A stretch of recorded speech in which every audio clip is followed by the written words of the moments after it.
Привет, меня зовут Саша Акимов, и сегодня я хочу с вами поговорить о реальных трудностях, о настоящих бедах, а не каких-то надуманных и слишком преувеличенных недостатках, которые есть у системы Micro 4 третьих. Не так давно, несколько месяцев назад, я сделал уже ролик примерно где-то на час с лишним, чуть ли не самый длинный ролик у меня на канале, где я достаточно подробно разобрал всякий бред и ахинею, которую несут разные дурачки, которые очень сильно склонны к преувеличениям. Я имею в виду, конечно, всяческое кудахтанье на тему того, что система Micro 4 третьих якобы мертва, и что у нее там прям все плохо, и что вообще ни в коем случае ее нельзя использовать. Вот это прям вообще греховно. Надо вот брать обязательно все, что угодно, кроме Micro 4 третьих, для каких-то там невероятных твоих нужд. Хотя не факт, что человеку, которому ты это втирает вот этот вот дуралей, и вообще это все нужно. Если ты в здравом уме немножко, там соображаешь, то ты прекрасно понимаешь, что камера, у которой кроп-фактор 2.0,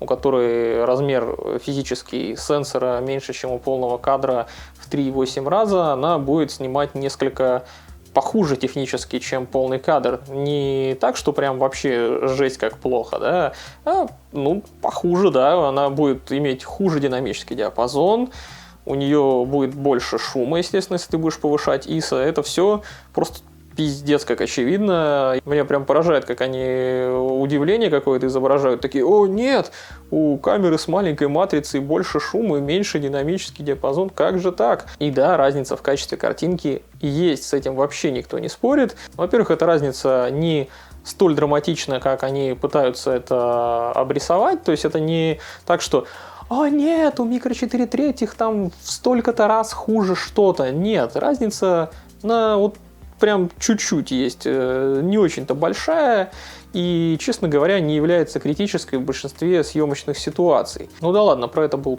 прошлый ролик. В том ролике я был неким апологетом системы Micro 4 третьих и вообще, в принципе, каких-то новых технологий, и там объяснял, что в принципе даже из микры можно выжать до хрена чего еще при желании. Было бы, желание, можно сделать вообще абсолютно чудесную, распрекрасную камеру в этой системе. Давайте-ка лучше поговорим о том, что меня реально бесит в системе Micro 4 третьих, а там очень много на самом деле есть серьезных недостатков, недоработок, косяков, и много к чему можно придраться. То есть я не являюсь прям каким-то там фанатиком, то есть мне нравится снимать на микру, много камер я на ней использовал, многие мне нравятся, некоторые не нравятся.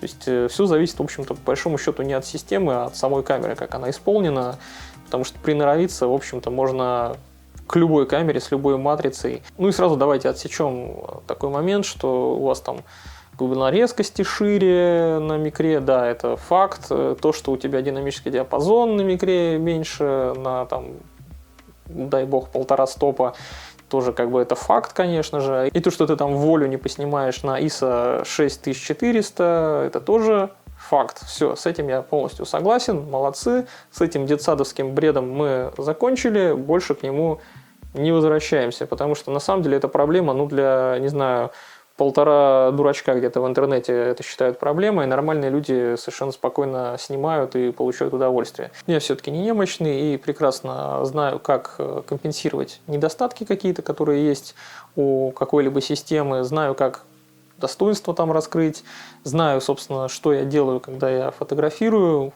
В принципе, тут 7 пядей во лбу не надо быть, особенно с современными беззеркалками, где камера до хрена чего автоматически делается, и она тебе, в принципе, готовую картинку уже показывает. То есть для меня нет никакой проблемы снимать на Micro 4 третьих. Я даже частенько получаю от этого удовольствие, и, в принципе, я фотографирую и занимаюсь какой-либо этой деятельностью, любой фотографической деятельностью, что будь то обзор я там про какую-то камеру или объектив делаю, я делаю это все для, в общем-то, удовольствия, потому что это весело, это забавно, и меня это развлекает. А не потому, что мне хочется подрочить на какой-то размер сенсора или какую-то определенную систему. Я от этого давно уже отошел, в полном дзене, абсолютно спокойно отношусь к любым камерам, к любым системам. Я и на дюймовке снимаю, не вижу в этом ничего зазорного. И даже с большой радостью использую частенько компакты с матрицами 1 на 1,7. В общем, еще раз даю такое напутствие, прежде чем смотреть этот ролик. важен, в общем-то, не размер фоточувствительного сенсора. Это, в общем, никакой роли не играет в фотографии, ну, очень опосредованно, только если ты там в каких-то очень уж критических ситуациях оказываешься. В большинстве случаев можно снимать практически на что угодно.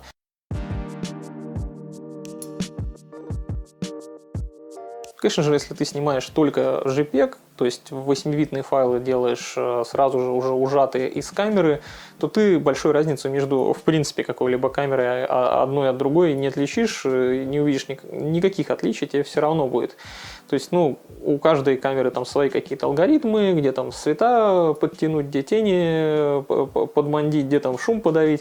В общем, JPEG это не показательно, и это, в общем, для, опять же, детского садика JPEG снимают лохи полные, потому что ты, по сути, кастрируешь себя и не даешь себе полного спектра возможностей того, что доступно в камере. То есть ты сам картинку не обрабатываешь, значит ты лошара. Я же снимаю исключительно в RAW, и картиночки все сам своими ручками, без каких-либо там каких-то пресетов, еще каких-то автоматизированных систем, обрабатываю, все фотки делаю в Capture One. И, кстати говоря, крайне рекомендую использовать для проявки файлов с Olympus или Panasonic именно программу Capture One, потому что Lightroom, у него крайне отвратительные алгоритмы, он очень плох, именно вот с микро 4/3 он очень плохо работает, там он абсолютно беспомощен. Для каких-то других камер, в принципе, можно и Lightroom использовать, тут беды большой нет. Но я уже давно привык к Capture One, настроил там интерфейс под себя, и, в общем, он достаточно бережно и аккуратно работает с файлами с микро 4/3. Ну и также большой разницы между какими-то камерами человек может и не увидеть, да, там в качестве цвета. Особенно если он смотрит на каком-нибудь примитивном TN-мониторе, который использует там для игрулек, или на каком-нибудь дешманском ноутбуке просматривает. У него, скорее всего, очень сильно урезанное цветовое пространство, которое даже, наверное, там, 70% какого-нибудь sRGB не покрывает. И, в принципе, ему вообще без разницы. У него любая картинка выглядит просто каким-то говнищем сочным или перенасыщенным, или наоборот слишком тусклым. Короче говоря, он не имеет представления о том, как на самом деле должен там выглядеть цвет по задумке автора. Я, конечно же, фотографии все редактирую на нормальном, профессиональном, откалиброванном мониторе, и я вижу разницу между 12-битной картинкой, 14-битной и 16-битной. Понятно, что монитор у меня все равно не более 10 бит выдает. Цвета я имею в виду, что все это видно, вот это все отличие, когда ты начинаешь картиночку редактировать. Ну, про 16-битные RAW мы сейчас разговаривать не будем, потому что они доступны в данный момент пока что только на среднеформатных камерах, на которые я уже неоднократно делал обзоры, то есть там на GFX 100, например, Fujifilm, или, допустим, Hasselblad X1D. Там вот 16-битные RAW, это прям максимально гибко, максимально круто по цветам, очень классно их настраивать, но их мы сегодня выводим за скобки, про них речь, в общем-то, не идет. Сейчас поговорим про такие более доступные, обычные для среднестатистического человека камеры, которые он может пойти в магазин, купить и не умереть потом с голоду, и не брать кредит, и квартиру не продавать. Будь то с кропнутыми матрицами APS-C формата, будь то полный кадр, у всех сейчас используются RAW 14-битные. Есть еще там какие-то сжатые их версии, но, в общем, короче говоря, сейчас равчики все имеют 14-битную цветность, что обеспечивает, конечно же, дополнительные какие-то глубины при редактировании цвета. Также у вас слегка повыше становится динамический диапазон, едва значительно это, конечно, но тоже это влияет на динамический диапазон в том числе. Ну и, конечно, это более тонкие тональные переходы. Ну и на текущий момент у всех камер в системе микро 4/3, я имею в виду Panasonic, Olympus, у них 12-битные RAW. И это, конечно, не катастрофа, но это не очень хорошо, потому что гибкость их гораздо меньше. То есть, если ты радикально начинаешь как-то редактировать картинку, начинаешь что-то очень сильно вытягивать, то у тебя эта картинка очень сильно может ухудшиться. У тебя могут появиться среди тональных переходов и каких-то градиентов сразу же лестницы полезут у тебя, там шум раньше появляется, если ты вытягиваешь тени, чем это было бы у других камер, где чуть больше информации и так далее. То есть у тебя очень много всяких артефактов начинает лезть, картинка, в общем, сыпется, если ты ее прям очень-очень сильно начинаешь редактировать, прям так радикальничать в этой области. И давайте, да, будем честны, файлы RAW с микро 4/3 менее гибкие, чем файлы с какой-либо другой системы, существующей сейчас или APS-C, или полного кадра. И буду с вами также откровенен, я не знаю, что мешает сделать, собственно, на микре 14-битные равы. Может быть, этому есть какие-то технические ограничения, может быть, на программном уровне где-то какие-то ограничения, может быть, из-за того, что там они добавят пару бит, появится больше шума, то есть возможно, да, как-то вот это урезание происходит для того, чтобы цвета были чуть более мультяшными, но зато менее шумными. Причем сами по себе у современных камер Olympus, к примеру, цвета, в общем-то, нормальные, никаких они вопросов не вызывают, они, хорошие, красивые, аккуратные. Но опять же, если ты пытаешься редактировать как-то очень сильно картинку, у тебя она может значительно деградировать, и ты очень, получается, урезан в своих возможностях по какому-то цветокору или по тому, как можно погонять цвета и тени. Сделали они все-таки 14-битные равы, возможно, это дало бы какой-то прирост динамического диапазона небольшой. Может быть, картинки стали бы лучше редактироваться, но пока что они этого не сделали, и не знаю, сделают ли вообще когда-либо. Я могу только гадать. К сожалению, пока что на всех камерах микро 4 третьих 12-битный цвет, и это довольно серьезный такой весомый недостаток, поэтому я его самым первым и отметил.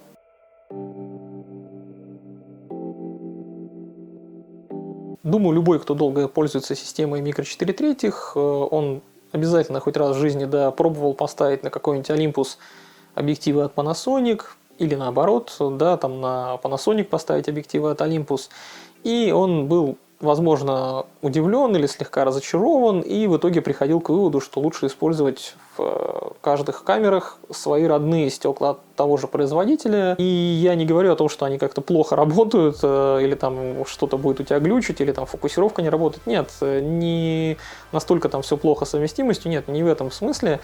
То есть система-то одна, все работает, но на программном уровне все равно между объективами и тушками дружба не совсем окончательная, то есть она такая полудружба, скажем так, потому как разные программные ухищрения, типа уменьшения виньетки, уменьшения хроматических аберраций, исправление дисторсии, вот это все, оно не работает на тушках и неродных объективах. То есть если ты поставил Panasonic стекло на Olympus, как правило, оно будет плоховато себя показывать, зачастую еще и со стороны фокуса. Давайте сейчас объясню более детально. Вот, к примеру, раньше Panasonic не ставили в свои тушки матричную стабилизацию. У них были стабилизированы только объективы. А теперь у них и матричная стабилизация появилась. Если ты берешь стабилизированный объектив, который поддерживается этой тушкой, допустим, с системой Mega OIS стабилизацией оптической, ставишь на современную тушку с стабилизированной матрицей, и они работают сообща. У тебя будет дополнительные, может быть, стоп или полстопа, еще компенсации дрожания, что очень приятно. А вот если ты возьмешь стабилизированный объектив Panasonic на стабилизированную уже, опять же, тушку Olympus поставишь, то тут как бы хрен, они не будут между собой никак контачить в области стабилизации, и у тебя будет выбор в меню, собственно, использовать стабилизацию или объектива, или тушки. Очевидно, тут выберешь ты тушку, потому что у нее она, скорее всего, будет эффективнее. Не так давно в разные Pro стекла Olympus тоже стал добавлять оптическую стабилизацию, которая работает дополнительно вместе с их стабом в тушках. Если ты ставишь стабилизированный объектив Olympus на стабилизированную тушку Panasonic, здесь тоже между ними никакой синергии не произойдет, они не будут там совместно работать. Я опять же не знаю, что мешает их на программном уровне все эти камеры и объективы подружить.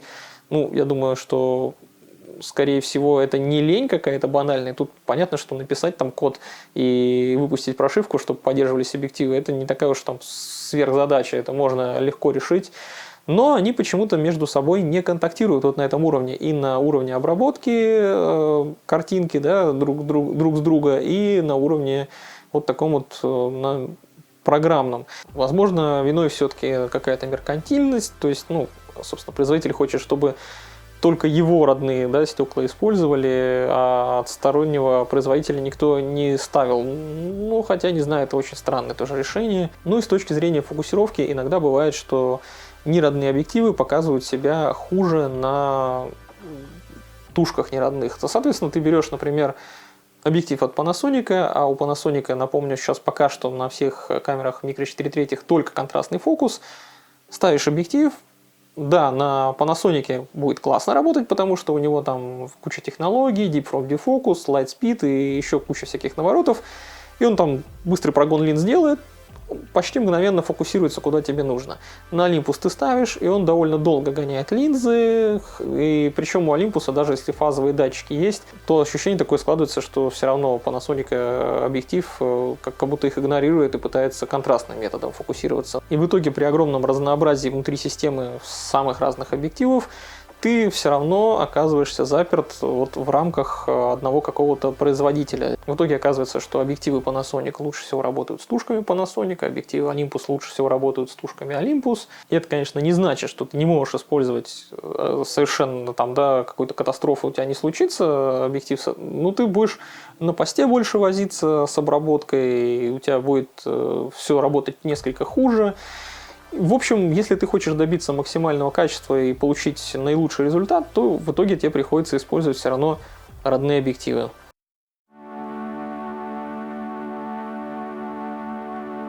В общем-то, все значимые какие-то производители сейчас делают очень серьезный упор и на видеовозможности своих камер. И, в общем, все камеры, которые сейчас выходят, все актуальные, вот буквально там, да, за последние 2-3 года, которые выходили, они все являются гибридными устройствами. Они делают сносные фото и хоть какое-нибудь, да, какое-никакое, но видео. И не какое-нибудь там мыльное Full HD с хуевым битрейтом, а уже прям такое достойное видео. Даже камеры в ценовом диапазоне там в районе 700-500 баксов, они сейчас способны записывать видео в 4К, пускай и не с там какими-то фантастическими FPS-ами, ну там до 30 кадров в секунду, и они в массе своей пишут это 4К без какого-либо кропа, пускай даже без каких-то логарифмических гамм, без каких-то там ухищрений, да, там, а просто хотя бы хорошее, резкое 4К сейчас любая актуальная камера способна выдавать. При этом у большинства таких камер также и хороший следящий автофокус, в том числе и по глазам, так что ты можешь совершенно спокойно записывать сам себя без оператора. И тут мне возразят, что вообще-то у Panasonic отличные видеовозможности. Да, естественно, у Panasonic без сомнений прекрасные видеовозможности в таких камерах, как G9, там, Lumix GH5, GH6.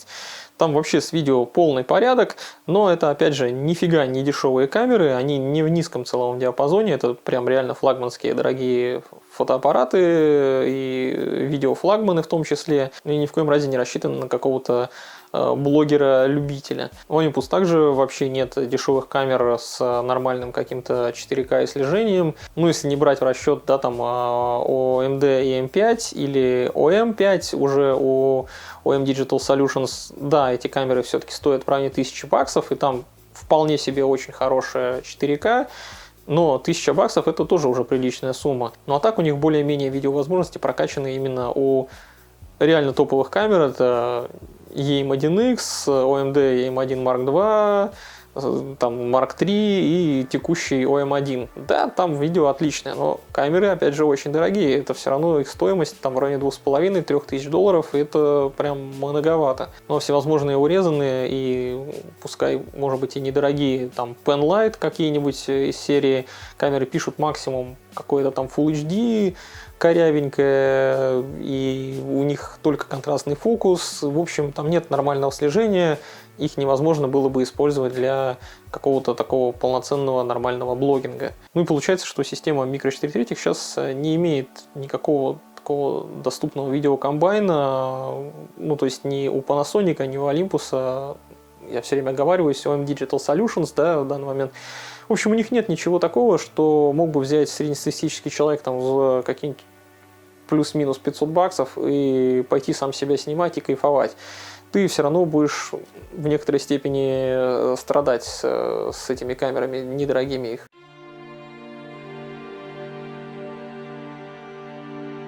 В 10-е годы в системе Micro 4 третьих происходило несколько серьезных скачков в улучшении качества картинки и улучшении вообще матриц, сенсоры у них становились значительно круче, и причем не таких малозаметных и не таких малозначительных, как это у современных там APS-C камер, например, ну потому что когда там в 2010-2012 примерно, да, появились достаточно неплохие матрицы Sony на 16 мегапикселов и на 24 мегапикселя, и так они примерно лет 10 особо и не менялись. Но они действительно очень крутые, они даже сейчас вполне себе актуальны. Любую камеру вот 10-летнюю там ты берешь на этих матрицах, там какой-нибудь Pentax K5 или Sony NX6 ты берешь, офигенно гибкие равы с них выходят, там огромный динамический диапазон, вообще полный порядок там совсем. И сейчас, в принципе, в APS-C-сегменте наступила тоже определенная стагнация, ну, изменения прям совсем по чуть-чуть происходят, совсем мизерные, и то там за счет каких-то уже ухищрений, там уже сенсор становится BSI с обратной засветкой, за счет этого, да, чуть-чуть получше, картинка почище, какие-то сопроцессоры появляются, что у Sony сопроцессоры появились сейчас, улучшающие там фокус и картинку, что у Pentax также отвечающие за улучшение качества и шумодав, дополнительные сопроцессоры. В общем, ухищряются как могут, но большого какого-то уж прям прогресса по качеству картинки особо нет. Сейчас все камеры более-менее стремятся к разнообразию скорее и к тому, как сделать их одну более удобной, чем предыдущую. Они там стремятся динамический диапазон как-то расширить, потому что технически пока что особо не представляется возможным. А вот система Micro 4 третьих, она стартовала аж в 2008 году, и запускалась она с очень слабенькой матрицей LiveMOS, таким сенсором на 12 мегапикселов, который был, ну, прям дерьмовенький и по динамическому диапазону, и по шумам. У него прям было все очень плохо. И вот здесь я, в принципе, вот на момент этой матрицы, когда там, вот, да, в 2008-2009 она выходила, которая была у Panasonic G1 и там Olympus IP1, тут я готов полностью согласиться с микроненавистниками, которые там плачут про ужасный шум и ужасный динамический диапазон. Там это действительно очень плохо.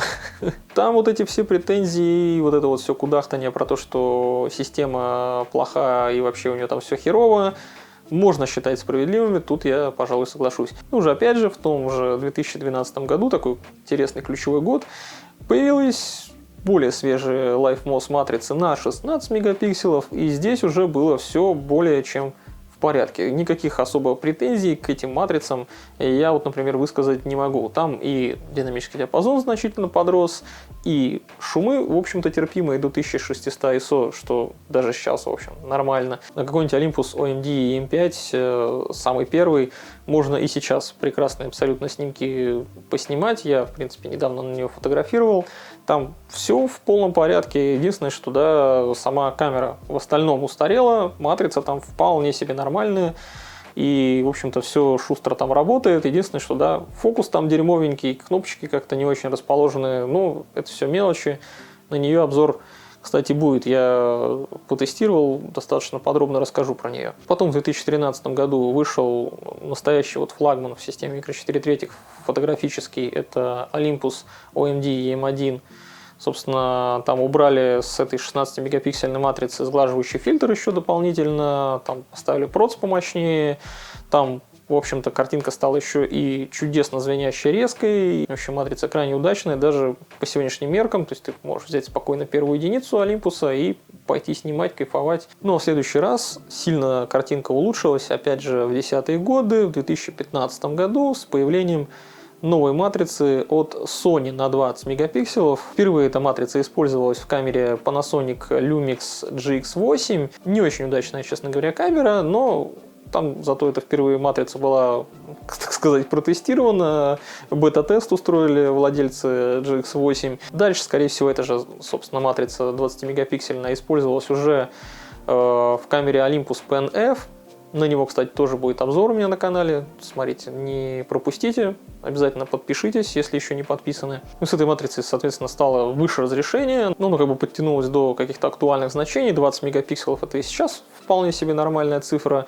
Ну, мне лично на мегапикселы вообще как бы пофиг. Мне и 16 хватало. Дело даже не в этом. Важнее стало то, что с этой матрицей чуть-чуть, правда, всего на полстопчика где-то подрос динамический диапазон, и также уменьшилось количество шумов. Может быть, они в принципе стали мельче, может быть, как-то алгоритмы какого-то программного шумодава стали работать лучше, может быть, процессоры стали мощнее, я не знаю, может быть, это все в комплексе как-то сказалось, но, по крайней мере, был тоже определенный скачок в качестве, и это прям ощущалось, потому что я переходил с OMD EM1 на OMD EM1 Mark II, вот как раз у того была 16-мегапиксельная матрица, а у этого 20, и разница была очень существенная. И вот уже годы, уже 8 лет эта матрица особо каких-то изменений там серьезных не претерпевает, она ставится все новые и новые камеры, она стоит и в Olympus, собственно, OMD EM1 Mark II, и Mark III, в EM1X, на который я недавно обзор делал, и в PNF,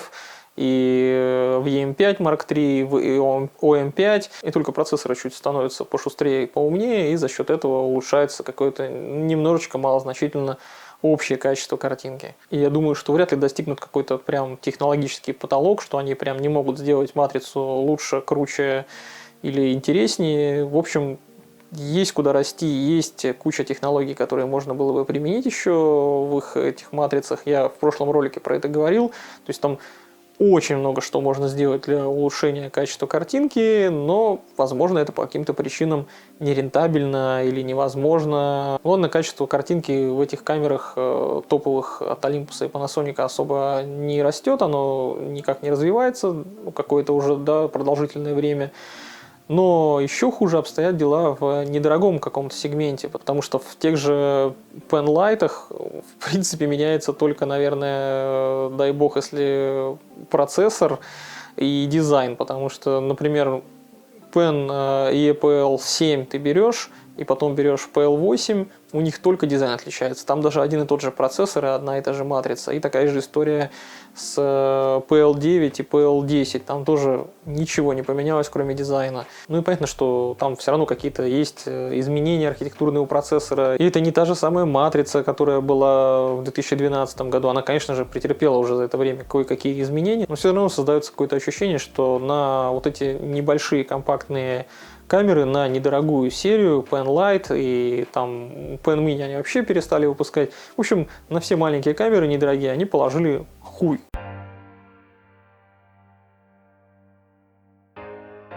Ну и как мы помним, камеры микро 4 третьих стали пионерами в современном таком беззеркальном мире.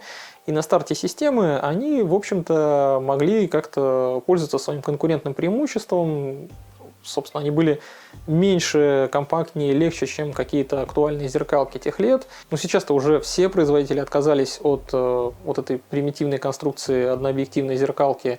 Они все отказались от пентапризмы и зеркала в конструкции. И самый первый полнокадровый беззеркальный фотоаппарат вышел аж в 2013 году, уже 10 лет назад. Это была Sony A7. Также сейчас уже зеркало выкинули из конструкции и все, в общем-то, производители средних форматов, потому что зеркало там нигде не нужно, это лишняя абсолютно деталь. Сейчас все от него отказались. У нас, как пример, опять же, да, система GFX Fujifilm и Hasselblad X1D, X2D, они все уже маленькие, достаточно компактные, ну, относительно, да, то есть, в принципе, они выглядят как какая-то обычная полнокадровая камера. Ну и к 2018 году, в общем-то, все производители актуальные, да, кроме Pentax, подтянулись, и сейчас есть у всех полнокадровая беззеркальная система. Это Canon RF, Nikon Z, там L-mount, в который входит Leica, Sigma и Panasonic. Все, короче говоря, выкинули нахуй ненужное это зеркало, и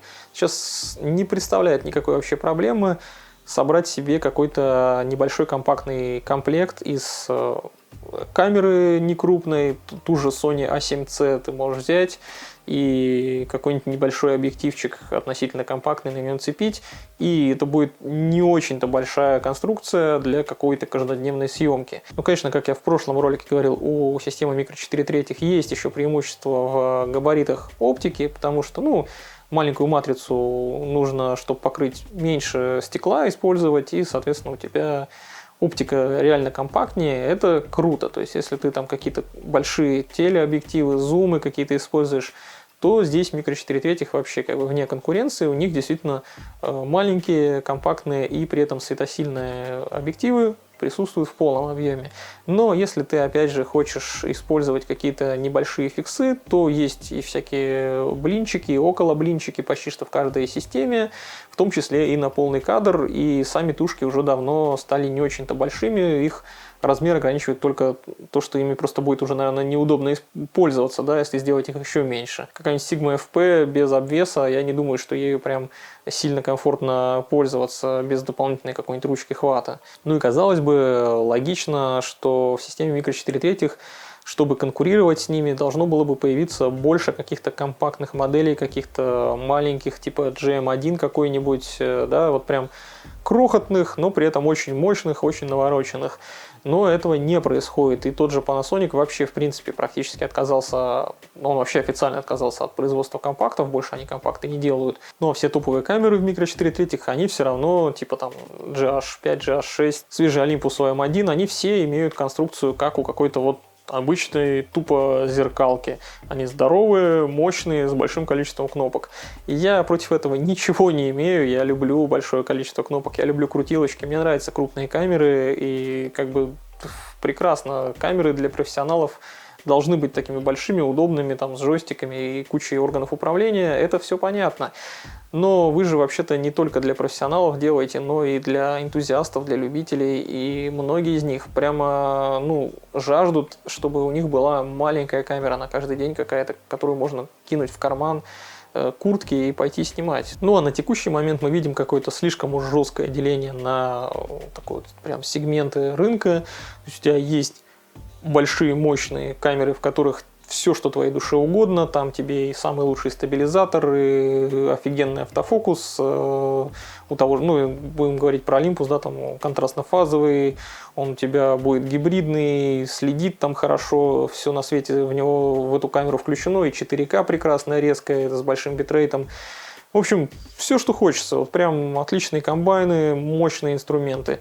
А камеры, которые попроще, они сразу же становятся просто каким-то маловразумительным говнищем, то есть там ничего нет, и стаб там так себе, и фокус так себе, и в общем все как-то прям порезано, матрица не самая топовая. Но неужели так трудно сделать, чтобы у тебя любительский сегмент не был настолько технически отсталым? Ну, возьми ты маленький какой-то корпусик сделай, впихни туда по максимуму технологий, впихни ты туда матрицу нормальную, ну пускай там стаб, ладно, останется похуже, пускай материалы будут похуже, не будет влагозащиты, пускай она будет пластмассовая, но чтобы она у тебя имела хороший следящий автофокус и была крутая топовая матрица. В принципе, что еще тебе для счастья-то нужно? Вот сделайте это. Нет, они этого не делают, они все равно очень сильно, пиздец, как сильно урезают вот любой низкий сегмент. Середина в Micro 4 третьих вообще практически пустая. Там у Panasonic GX серия, которая что-то новая не выходит и вообще не особо развивается, непонятно, что дальше с ней будет.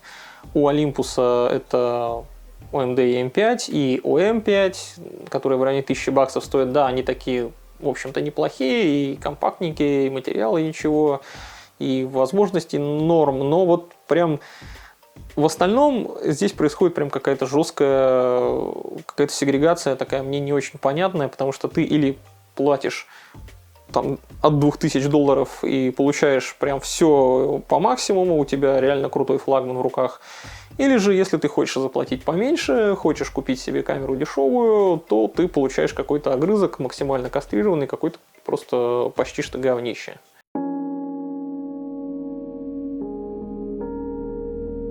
Ну, тут уж я никакой точной аналитикой не располагаю, это так, чисто мои умозаключения, можно сказать, мои мысли с моей колокольни, да, взгляд такой с дивана, но тем не менее. У меня создается ощущение, вот мне кажется, что Panasonic и Olympus, они, в общем-то, слишком узко позиционируют на рынке свои камеры. То есть они куда-то в какую-то узкую, тоненькую аудиторию метят, а не так широко стреляют, как тот же, там, не знаю, Canon какой-нибудь, который супер успешен, потому что он, в общем-то, пытается угодить всем и по максимуму. Ну, здесь, к примеру, как я уже сказал, Panasonic забивает на свои компактные серии, у него, по сути, сейчас, я не знаю, ничего вообще не происходит в GF или GX серии, GM, понятно, что уже умерла. Этих серий, по сути, сейчас мы не наблюдаем никаких новых камер в них. Panasonic прям максимально сосредоточен на каких-то видеовозможностях своих камер. Они выпускают одну за другой там GH5, GH5S, GH5 Mark II, GH6. Это все такие прям видеофлагманы камеры, по сути, которые способны снимать реально такую киношную картинку с охеренным качеством, это все понятно, это действительно сильная их сторона, но у меня создается такое просто ощущение, что, по сути, Panasonic как бы дистанцируется от фотографий на микре и передает бразды от фотоинструментов уже своим полнокадровым камерам, которые на L-mount, а здесь развивает только видеовозможности, по сути, подменяя камерами на микро 4 третьих свои какие-то камкордеры из нулевых, но только с гораздо большим количеством наворотов. Ну, вот такое вот у меня чувство. А Olympus, а теперь OM System, да, они как-то все чаще выступают в роли каких-то камер для съемки птичек, для каких-то походов на природу, для каких-то маленьких приключений. Если мы посмотрим последние какие-то рекламные материалы, мы везде видим каких-то людей на фоне пейзажей, в джунглях, в лесах, в снегах. Они где-то там путешествуют, такие налегке, у них такой крутой аутдор, так сказать, происходит. И это все понятно. Конечно, камеры Olympus действительно одни из самых классно влагозащищенных, одни из немногих, которые указывают реальный рейтинг защиты там, IPX. А оптика для них, особенно телевики, она действительно компактнее, легче, прям значительно, чем оптика для полного кадра. Ну а крутой стабилизатор позволяет не таскать с собой постоянно штатив. Но тут у меня возникает закономерный вопрос. Это что, прям такой очень большой, широкий рынок, на которые они ориентируются, что действительно так много каких-то приключенцев, которые желают гулять налегке. По мне, так это слишком узкая какая-то аудитория, тем более, что человеку, который серьезно собрался в какой-то там, да, поход, в какой-то серьезный аутдор, у него за спиной рюкзак там с палаткой, котелком и, не знаю, лежаком и еще какой-нибудь хренью, ему вот не составит точно труда взять с собой какую-нибудь Sony A7R 5 и к ней какой-нибудь ширик один, да, фиксированный, и еще зумчик, который этот комплект, конечно же, станет тяжелее, да, и здесь ему понадобится, скорее всего, еще и штатив. Но опять же, сейчас появилось большое количество легких и компактных штативов. У того же Peak Design есть, у Gidza есть карбоновые решения, которые такие маленькие, в сложном состоянии, ну там в боковой отсек куда-нибудь там рюкзака сунул и пошел. То есть, в принципе, микро решает многие задачи для этих людей, которые вот, да, вот так путешествуют. Да, я вот часто так же делаю, да, там, люблю быть налегке, когда какие-то небольшие походы, хайки устраиваю. Я бы все-таки хотел увидеть как-то, чтобы и Panasonic, и OM System, они продвигали и более компактные какие-то модели. Может быть, развивались в этом рынке немного шире, может быть, делали бы что-то для каждодневной съемки, для там стрита ориентированных, потому что, ну, для стрита вообще микро прекрасно, потому что у нее и электронный стабилизатор очень крутой, очень быстрое считывание с матрицы, то есть у тебя нет роллинг-шаттера, у тебя и глубина резкости очень большая, то есть тебе не надо сильно диафрагму закрывать, ты можешь всегда работать в достаточно быстрых выдержках, чтобы избежать смаза, и при этом у тебя все в резкости. Одни сплошные плюсы для стрита, ну, как бы, это сильная сторона, ее можно было бы тоже использовать и в рекламных материалах в том числе. Может быть, намекнуть как-то людям, что вообще-то на настоящий фотоаппарат, на настоящую оптику с полноценной, достаточно крупной все-таки матрицей снимать какие-нибудь цветочки котиков и ежедневную какую-то ерундистику свою гораздо лучше, чем на смартфон, потому что качество будет, ну, реально выше многократно, чем у какого-либо смартфона с этими их примитивными HDR-ами и прочим говном. Но обычному человеку это сейчас уже, скорее всего, не объяснишь. Люди привыкли к примитивным алгоритмам обработки, которые есть у нас сейчас во всех смартфонах, и им проще реально щелкать на мобилку. Но я вот думаю, можно было бы как-то попробовать это все обыграть, потому что и JPEG, в общем-то, у Olympus не такие уж ужасные, если уж там совсем примитивный, да, любитель хочет на расслабоне снимать, он мог бы получать картинки нормальные, даже не напрягаясь и не обрабатывая равы. Можно было бы сделать какую-то рекламу в воспитательных, да, целях, объяснив, что смартфон для фото это для дебилов, а настоящая элита снимает на фотоаппараты. Но я думаю, что японцы, такие скромные ребята, они на такое не пойдут. Хотя я помню, была очень смешная, нелепая просто реклама в нулевые у Olympus, когда они продвигали свои камеры как нечто модное, такое молодежное. И я просто прогорал, я не понимаю, куда на этих фотках люди смотрят, что они вообще делают. Это, блядь, какая-то порнография. Надеюсь, такого мы больше трэша не увидим.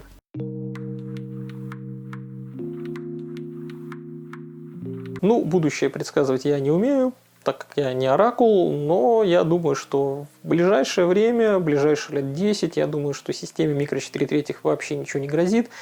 Там огромное количество участников в этой системе, собственно, камеры самые разные, используются для самых разных целей, с бабками там тоже все хорошо. Но я надеюсь, как я вот сейчас долгое время распинался, что все-таки в системе появятся какие-то компактные и при этом мощные камеры, может быть, в среднем ценовом диапазоне появятся более какие-то гибридные устройства, более видеоориентированные. Ну, то есть тут есть куда развиваться. Можно еще прекрасно себя чувствовать в микре, то есть продвигать ее можно самыми разными способами было бы, если бы производители хоть немного подумали и постарались. Потому что, ну, совершенно смехотворно то, что мы видим сейчас в каком-нибудь Olympus Penlight. Нужно явно с этой серией что-то делать, очень серьезный какой-то ей подъем, лифт какой-то мощностей нужен, там надо матрицу менять, фокус добавлять нормальный с фазовыми датчиками. Также фазовые датчики желательно, чтобы имплементировал и Panasonic свои актуальные свежие камеры. Сейчас какой-нибудь G9 Mark II, вот, чтобы сделали хотя бы. Потому что действительно многих отпугивает, когда у тебя в камере только контрастный фокус. Понятно, что он в синглшоте прекрасен, но он следить будет ну так себе. Стагнация в качестве картинки у микро 4 третьих пока что я не думаю, что прям является какой-то серьезной проблемой. Качество картинки там вполне себе нормальное на актуальных 20-мегапиксельных матрицах. Все там более-менее в порядке. Есть еще куда расти. Ну, как бы ничего страшного, потому что стагнация, в общем-то, сейчас она застигла практически всех игроков на рынке, на любых размерах матриц, практически ничего не меняется в лучшую сторону уже лет последние 10, наверное. Что какой-нибудь Nikon D3S снимал на высоких значениях ISO нормально, что Nikon Z6 какой-нибудь Mark II снимает примерно на том же уровне. В общем, разницы большой там не найдешь. Что какая-нибудь Sony Nex 7 снимала хорошо на 24-мегапиксельной матрице, что там сегодняшняя Sony 6700 будет снимать точно так же, в общем-то, ну, может быть, чуть-чуть получше, но не прям там в 100 раз. И вообще CMOS технология сейчас в данный момент топчется на месте. Кстати, если интересно, могу сделать отдельное видео про такую своеобразную эволюцию фотосенсоров. Может быть, было бы тоже, наверное, занятно было бы, да, как-то немного систематизировать эту тему. Пишите в комментариях, если интересна данная тема. Я сделаю ролик. В принципе, это не проблема. У меня уже тут огромное количество самых разных камер перепробовано. Я понимаю, о чем тут можно рассказать, как интересно это все преподнести. Ну что ж, как видите, я не слепой. Я вижу, что у микро 4 третьих довольно много недостатков. Они есть разные всякие косяки и у каждого производителя, и у каждой отдельной камеры. Там есть разные недостатки, я их наблюдаю, про них говорю. Пока что преимуществ у большинства камер, которые я использую, гораздо больше, чем недостатков, и поэтому я от них все-таки могу получить удовольствие. Но я вижу, что нужно дальше все-таки какое-то улучшение, нужно дальше развиваться. Ну, я думаю, что если вы посмотрели этот ролик вот уже досюда, понимаете, что я не там фанатик какой-то системы микро 4 третьих и не ее какой-то лютый ненавистник. Я вообще очень спокойно отношусь к любым системам. И мне просто было очень неприятно, почему я, собственно, эти все разборы затеял, что там, да, в микре хорошо, что мне там плохо. Потому что мне не очень приятно видеть, как какие-то нечистоплотные блогеры начинают раздувать хайп на ровном месте. Они там типа микро унижает полный кадр, ролики делают, или наоборот там полный кадр унижает микру. Да, блять, никто никого нигде не унижает. Всем абсолютно похуй. В общем, разные блогеры знатно хайпуют на этой теме. Они там занимаются какой-то ерундой и технодрочем, которые к реальной жизни никакого отношения не имеют.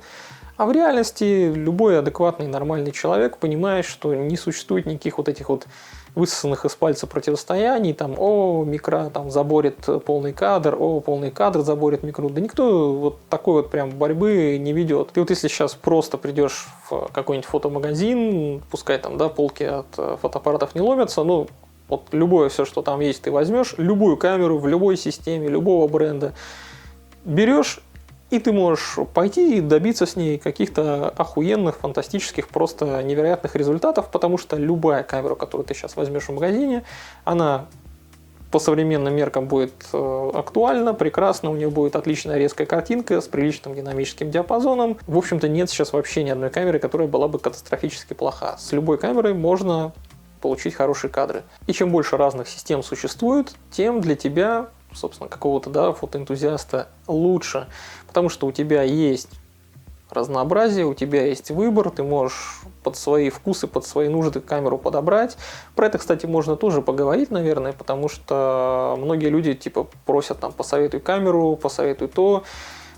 Но люди часто, когда это спрашивают, они не понимают, что они будут в дальнейшем снимать. И Micra, наверное, это не самая универсальная система. Она прям вот все на свете, может быть, и не исполняет, но для очень многого она подходит.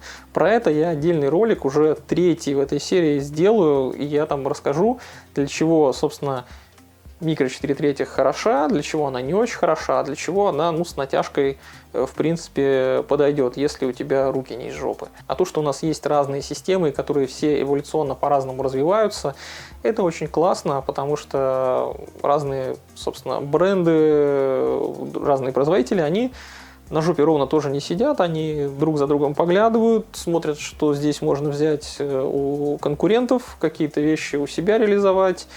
И все они развиваются постепенно, улучшаются, и нам же, опять же, это все идет на пользу.